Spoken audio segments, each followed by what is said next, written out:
Welcome back to Englopod. We are so happy you are here. We are. This is a place to learn English with podcasts, get motivation, and change your life. We speak slowly and clearly for you. Yes, we do. Here, you will learn English by talking about different situations in real life, briefly discussing famous books, practicing with stories, and working on self-improvement, all in English. And today, we've got a great topic. We really do. Today, we have a very important mission. We are studying very important skills that everyone needs in the modern world. Absolutely everyone. These two skills are creativity, which, means making new things, and effective learning. Which means getting knowledge well and quickly. That's right. And, if you just look around, you see the world is changing so fast. How fast? We see new technology like AI, which stands for artificial intelligence, and it's changing everything. This just means that if you want to be successful and grow, creativity and effective learning are essential skills for you. The book is called Steal Like an Artist: 6 Lessons for Creative Success. I love that title. The title itself is a little surprising, isn't it? It is surprising, and that is why it is so much fun. Our goal today is actually very simple, but the knowledge is powerful. We will open and explain 6 ideas that are really easy to understand. Okay.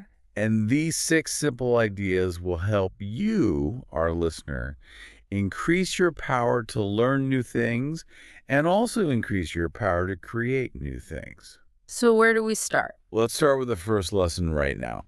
Okay, let's unpack this core idea of creativity first. When we think about great creative people, maybe a famous writer, a great musician, or an amazing painter, what picture do we usually have in our minds? Oh, we usually think they have massive genius. We should probably define that word carefully. Yeah, what is genius? Genius means a very special natural talent. It's like a gift they were born with. Right. It's something special that, 99% of people just do not have. And we like this idea of genius, I think, because it makes the creative person seem almost magical. It does. We imagine the idea just came suddenly from nowhere. Maybe they were just sitting under a tree completely still, and then pop. Right. The idea just appears. The new perfect idea arrived in their mind for the very first time. It feels like magic. Exactly. But the book says this magical feeling is actually a myth. A myth. And a myth is a story that many people believe is true, but it is actually not true. The book says the process of creation is much more simple to understand than we think. That is a relief. So if I don't have massive genius, can I still be creative and learn well? Yes, absolutely. That is the liberating message here. Okay. What's fascinating is the first main lesson, which is nothing is 100% original. Let's stop and define that word original very clearly for our learning journey. Good idea. So original means something that is totally new, something that has never been seen or done before in history. And the book argues that true originality, this perfect newness, it just doesn't exist in the way we usually imagine it. Really? Yeah. When a person creates something that feels new and exciting, it is because this person has already seen many things, read many books, heard many songs, or, studied many ideas. I see. The creative work is always a mixture, a combination, or a blend of all the things the person has already learned, seen, and experienced. So if I start a new project, I am not starting from zero. No, never. I am starting with a full brain of things I already like and know. You are starting with everything you have ever seen. I mean, think about it. A child does not invent a language. Right. A child starts by copying the sounds and words they hear their parents use. Then they mix those copied words to make new sentences. The sentences are new, but the pieces, The words themselves. the words are old. Creativity works exactly like this. It sounds like this idea is so old that even the idea of nothing is original is not new itself. It's not new at all. The source material references an old, old saying that is written in the Bible. Wow. It says very clearly, there is nothing new under the sun. This means people have known for thousands of years that humans create new things by mixing things that already exist. And the author of the book summarizes this idea perfectly. He says, every new idea is a combination of one or more things that already existed. That's the formula. This combination creates something that feels new and unique, but all the small pieces were already present in the world. Exactly. Okay, so here's the part that might make people a little uncomfortable, but it is where the book gets its powerful title, Steal Like an Artist. The word steal. To take something that is not yours, it makes us feel a bit uncomfortable. It does. We think stealing is always bad, and, well, usually it is. That is a normal and ethical feeling, of course. But the book uses that strong word, steal, to make us think differently about how artists and great learners actually work. Okay. The book says we are all thieves, people who take things in some way, because we are always taking ideas, techniques, and styles from the world around us. So, when a skilled person does great work, they have taken different ideas from different places. Yes. They have created a unique combination that results in their special style. That's it. The question then becomes, if we are all thieves, the important thing is, are you a good thief or a bad thief? This is a critical distinction. Yeah. We need to spend some time here because it is essential for you, the effective learner. Right. We're talking about the difference between, ethical learning and just cheating. The bad thief tries to take shortcuts. How so? They avoid deep work and they try to hide what they are doing. The bad thief does these very specific bad things. First, they copy only one person completely. Just one. They find one writer, one artist, or one successful person, and they just copy everything that person does. And this is bad because it leads directly to plagiarism. We have to define this clearly. It's a very serious issue. Okay, what is plagiarism? Plagiarism means copying someone else's work, taking their specific words or ideas, and saying that the work or idea is yours without giving them credit. And credit means? It means telling people where the idea came from. Plagiarism is a serious type of stealing. So the bad thief copies only one source, copies it exactly, and then lies by saying it is their own work. Correct. And what's more, the bad thief often chooses sources that have low quality.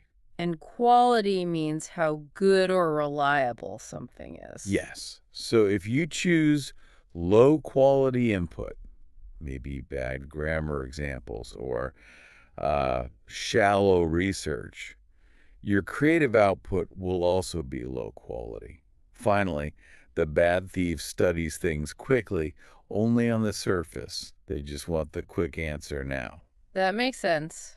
If my creative work is just a mixture of my inputs and my inputs are garbage. Then your final work will be garbage. Right.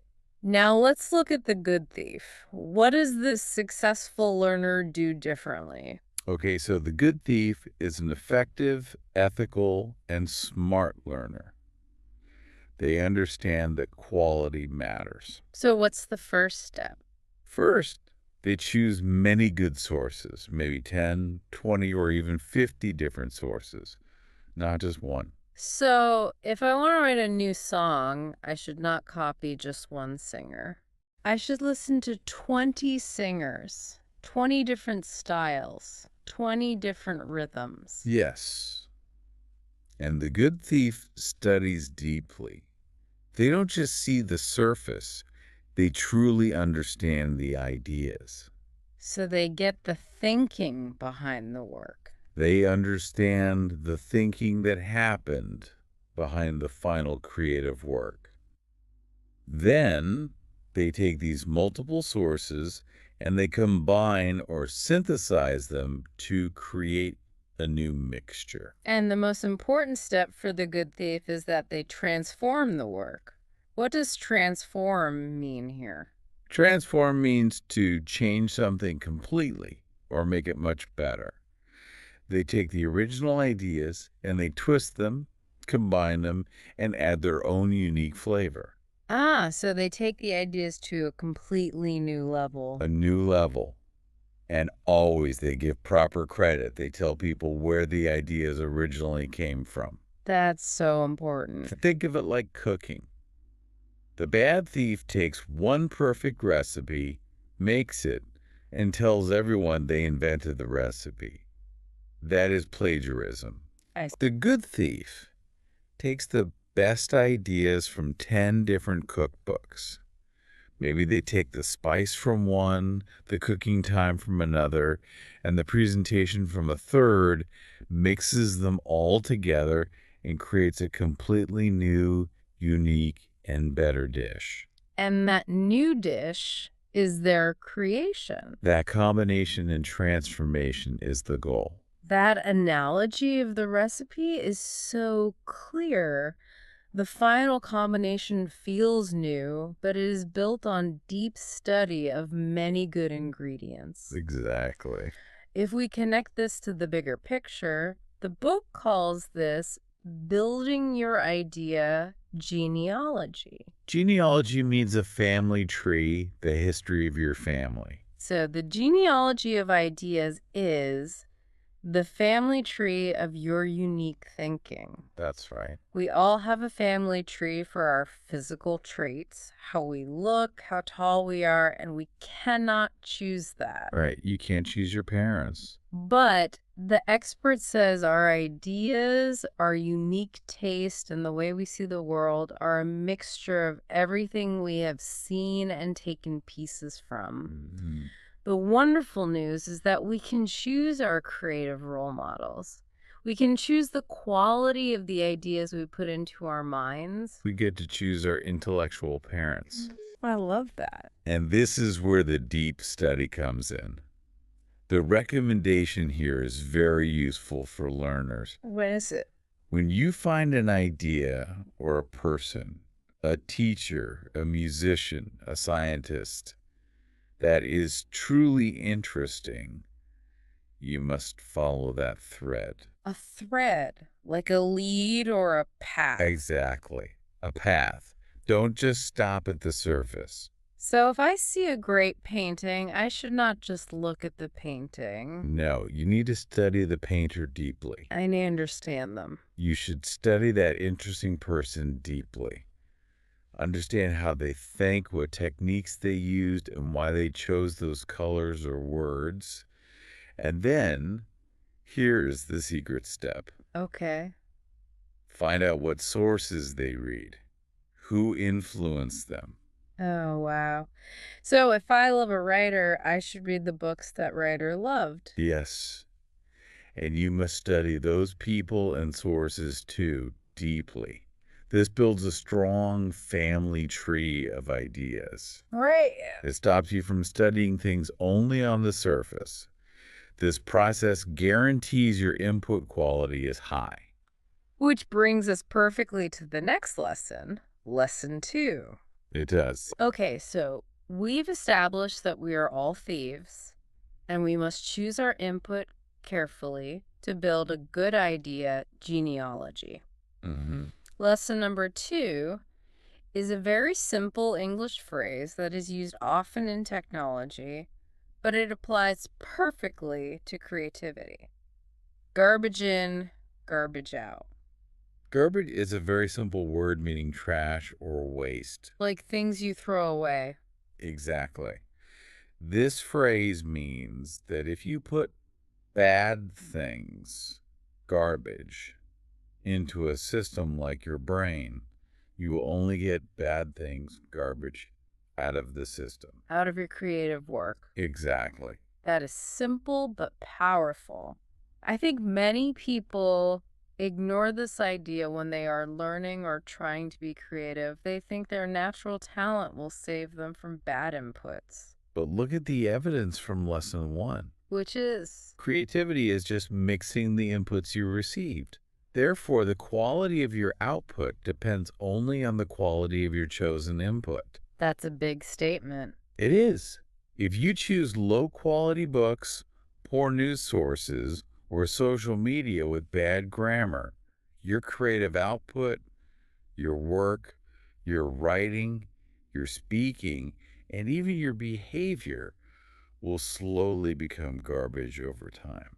Can you give us some practical examples of garbage input that learners should be careful of? Certainly.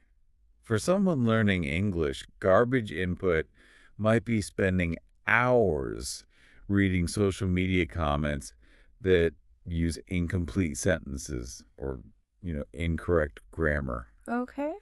Your brain is a powerful learning machine, and it will learn what you show it most often. Okay. If you show it bad examples, it will copy the bad examples. So, a good thief must protect their brain like a valuable bank. A great way to put it. They must only put high-quality money or high-quality ideas and language into that bank. Exactly.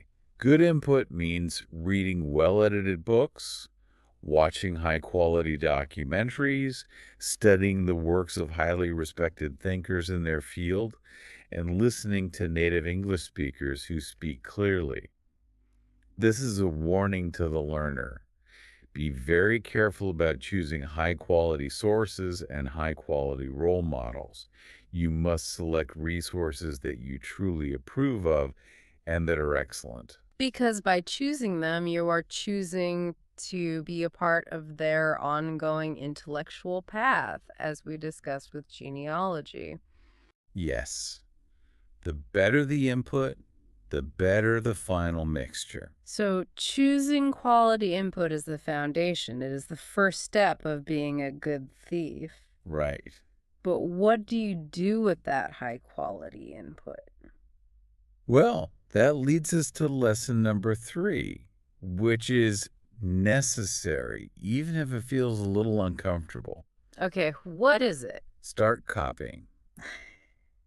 This feels strange to recommend.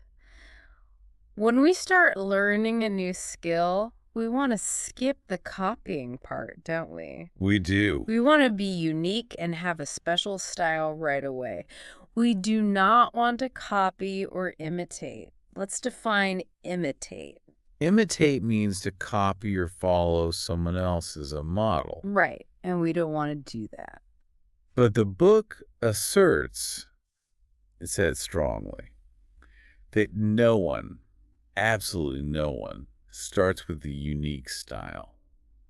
We must first imitate others to truly understand the culture. The culture. The way people work, the way they talk, and the basic rules in that specific field. I can see that clearly in language learning. If I want to learn English, I must first imitate the pronunciation of the words. I have to copy the rhythm of the sentences.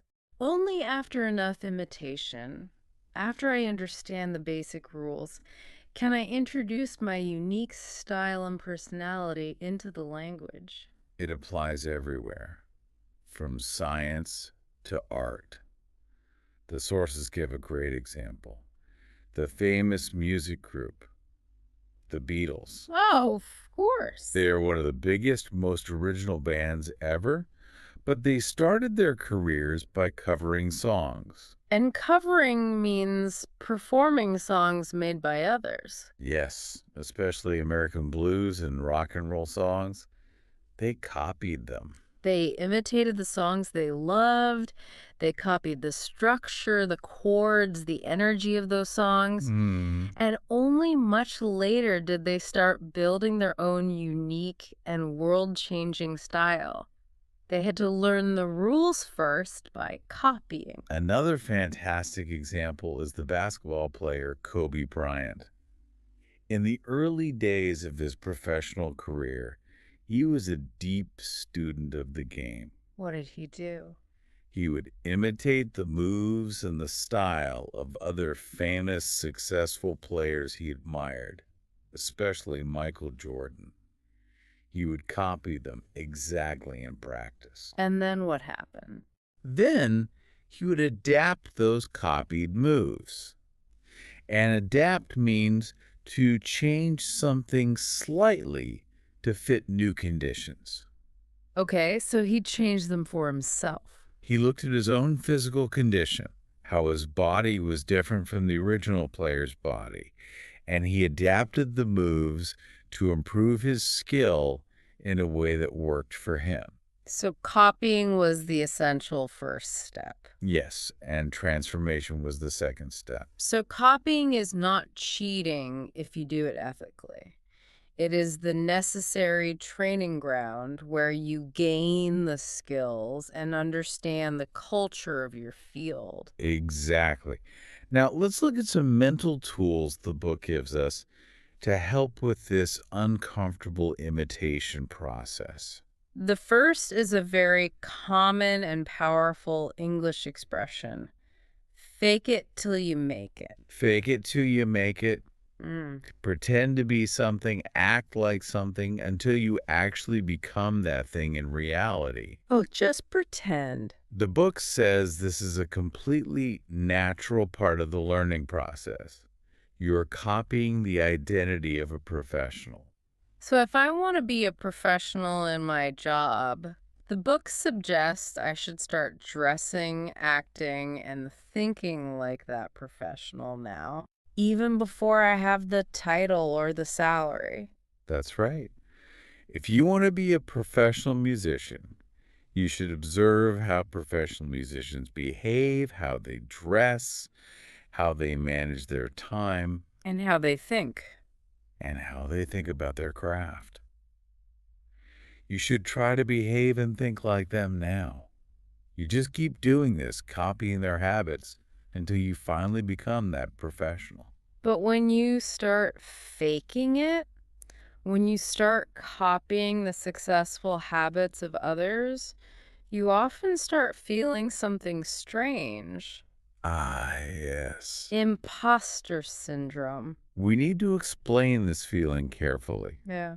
Imposter syndrome is the feeling that you are a fake or a fraud, a liar, even when you are successful in doing good work. So even when you're doing well, you feel like you're not supposed to be there. Exactly. When your work starts getting positive attention, this feeling often starts in your mind. I am a fake. I am an imposter. I do not deserve this attention because I just copied what others did. That is a very powerful feeling that can stop people from continuing their good work. Why would highly successful people feel like a fraud? That's a great question. And the book says the wonderful news is that this feeling is totally normal. Really? It happens to almost everyone, even the highly creative people you admire, Why? because you are constantly comparing your own internal struggle and effort to the perfect finished product you see from others. You see their result, but you feel your own process, which is full of copying and struggling.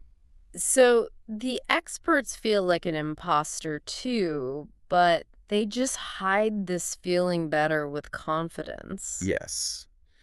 The lesson is that you should not worry about feeling like an imposter.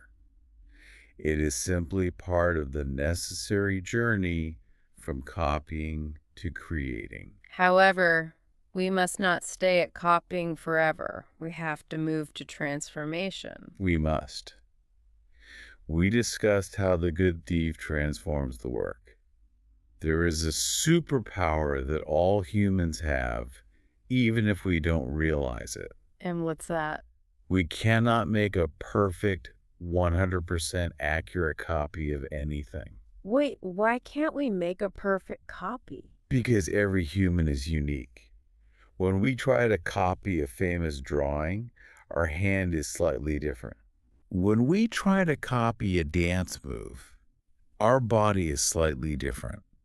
When we try to copy a writer's style, our mind will filter the words through our own experiences and our own memories. Right. Because we cannot make a perfect copy, our unique taste, our unique personality, and our unique mistakes will always be part of the final mixture. So the little failures we make when trying to copy perfectly, Yes. those failures are actually where our unique style starts. That is a beautiful idea. Yes. That is the core of it. We take the source material, we try to copy it, we fail slightly, and that failure is what makes the work ours. Wow. The end goal of this process of copying and transforming is to create the thing you want to see or read. You are writing the story that doesn't exist yet, but perfectly fits your unique taste. The author of the book, Austin Kleon, he used to write sequels for movies he loved, like the movie Jurassic Park. He loved the original movie so much, but he had his own unique ideas about what should happen next. And the book points out that this transformation of source material into something personal is known as fan fiction. Fan fiction. So that's when a fan writes the continuation of a story or film they love. Right, changing it to what they wish would happen. They're taking the pieces of the original, adding their own taste, and making a valuable personal blend. So creative work and learning is like that. Exactly. We learn from others through deep study and copying, and then we say, I think this move could have been better by adding X, or I think this sentence structure could be more impactful if I changed Y. Yes, you take the pieces, add your unique flavor, and make a valuable transformed blend. This transformation is the true success of a good thief. That brings us to lesson number 4. We've talked about what to steal and how to steal. Now let's talk about the environment, the space where we do this work. Okay. This next idea seems to go against what we usually think about creativity. The idea is too much freedom kills creativity. This is very counterintuitive, isn't it? It is. Many people believe that to be creative, you must have complete, unlimited freedom. Right. Infinite time, infinite money, infinite choices. But the book says that if you have unlimited choices, the final quality of your work may actually be low. Why is unlimited freedom bad for creativity? Because we need limits or constraints. We need to define constraint. Okay, what is a constraint? A constraint is a limit or restriction on what you can do. The idea is simple. Limiting your tools or resources forces your creativity to grow and find smart solutions. Creativity loves limitation. So if I can do absolutely anything, I might become lazy or overwhelmed, and I often do nothing well. Right. But if I have a clear limit, my brain has to work harder and find a clever, focused way to solve the problem. The limitation forces the focus. Think about it in learning English. Okay. If I tell you, learn 10,000 words this year, that is overwhelming. You will probably fail. I probably would. But if I give you a constraint, learn 5 new English words every day this week, and use those 5 words in a short conversation, that specific limit forces your mind to focus and find a clever solution every day. That makes the process manageable. Can you give us some practical examples of using constraints for creative work? Absolutely. A writer can limit their story to only 50 or 200 words. That's not many words. No, and the small word count forces them to choose every single word carefully. They must use precise language. I see. Or try writing a song only during a very short time, like your 20-minute lunch break. The short time limit forces you to focus immediately and finish quickly. There is no time for distraction. Exactly. Other examples are painting using only 2 colors, or starting a business with very little money. When money is limited, you must find creative, low-cost solutions. The constraint improves the creativity because it demands a high-quality solution within a small box. And this idea connects back directly to lesson 1, doesn't it? It does. Choosing a few high-quality sources and studying them deeply is better than trying to study everything quickly. Limits help you focus your energy for high-quality results. Limits are your friend, not your enemy. Moving on to lesson number 5. We need to capture these great ideas that result from deep study and constraints. This lesson is about building a system to capture ideas. Okay, and we should define system. A system is a clear, organized way of doing things, often repeated daily or weekly. Right. The book says everyone can increase their creativity not by waiting for magical genius, but by having a simple, reliable system. So if the bad thief relies on sudden genius, the good thief relies on a smart system. Exactly. And the most important part of the system is recording your ideas. Why is that so important? Because we forget things so easily. Our brain is amazing, but our memory is very bad at holding on to sudden, unique thoughts. Mm-hmm. When your mind is relaxed and free, it often makes sudden, interesting ideas, a new mixture of all your high-quality input. You must not let these ideas disappear. So we must register them, and register means to record or write down. Yes. We must write down our ideas immediately before they vanish. What specific system tools does the book recommend? Well, the first tool is simple and old-fashioned. Always carry a notebook and a pen. Just a notebook. Just a notebook. The source tells a great story about an English painter, Joseph Mallord William Turner. Okay. He was so committed to capturing every idea that he actually designed his clothes. He modified his pockets to hold his sketching paper perfectly, Wow. so he could record landscape ideas quickly as soon as they arrived in his mind. That shows how essential the system is. The priority must be capturing the idea instantly. It is.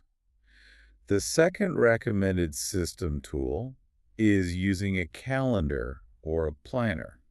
A calendar means a planner with dates for every day of the year. Yes, You should write down your ideas and thoughts daily in your calendar or journal, recording what you're working on, what you read, and what new ideas came to you. And what is the benefit of using this simple system? The benefit is twofold. First, you can use the ideas later for your creative work. You build a huge reserve of valuable, high-quality inputs that you generated yourself. And the second benefit, Second, and this is maybe the best part, you can look back at your notes in your calendar from months or years ago. You can see your mental path. how my thinking changed over time. Exactly. It is like studying a third person, myself. I can look back and see what problems I solved and what ideas failed. And this gives you much better self-understanding. That's so powerful. This is important because we forget how much we forget. We think a good idea will stay in our head, but it disappears so quickly if we do not register it. Right. A consistent, simple system beats relying on natural genius every time. You collect the small pieces of your unique mixture every day. And finally, lesson number 6. This lesson also breaks a common myth about creative people, similar to the myth of genius. A boring life is best. This is a great one. The common image we have in movies or stories is that creative people live wild, dramatic, unhealthy lives. Yeah, maybe using drugs, drinking too much, or having constant chaos. And we're taught that this wild life is necessary for exciting creativity. But the book strongly counters this idea. It encourages a healthy, stable, predictable, even boring lifestyle. And the author, Austin Kleon, he states that his own life is boring. He focuses on healthy habits, stability, and quiet routine. And he says this stability has actually helped him become more creative. That feels like a contradiction. Why does a boring, stable life help someone become more creative? Well, because true creativity, especially developing complex, transformed ideas, requires deep focus and long time. Okay. A wild life is full of distractions and drama, which takes mental energy away from your work. Right. A stable, boring life helps you live longer. We call this creative longevity, meaning your creativity lasts for many years. And it gives your brain the necessary focus and the quiet time to process To think deeply about and develop. your complex ideas without constant external distraction. Yes, if your life is stable, your mind is free to work on the ideas you have captured in your system. Health and stability provide the solid container for the wild creative work. So you want the chaos in your notebooks, not in your real life. Exactly. You want the chaos to happen in your ideas. When your body and your home life are stable, your mind has the energy to put those copied pieces together into new, beautiful, transformed mixtures. Okay, that was a truly deep dive into these sources. We took 6 simple lessons and unpacked them slowly, making sure we defined all the important concepts for your learning. We did. Let's do a final review of the 6 key points we covered for becoming a better learner and a better creator. The foundation is lesson 1. The idea of originality is a myth. All ideas are a mixture of existing things. Right. Second, we must define ourselves as a good thief taking ethically from many high-quality sources, studying deeply, and transforming the work. Third, remember the rule. Garbage in, garbage out. You must protect your brain bank and choose only high-quality input. Yes. Fourth, you must start copying or imitation to learn the culture of your field before you can develop your truly unique style. Fifth, you must use constraints or limits to force your creativity to find smart, focused solutions. And finally, lesson 6 is twofold.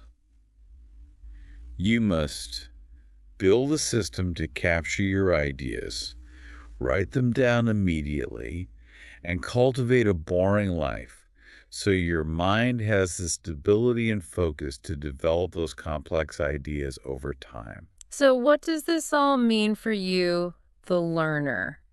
These 6 powerful lessons are not just for famous artists, they are for anyone learning a new skill. Absolutely. And especially for you, learning English. Absolutely. To learn English effectively, you need quality input. That's lesson 3.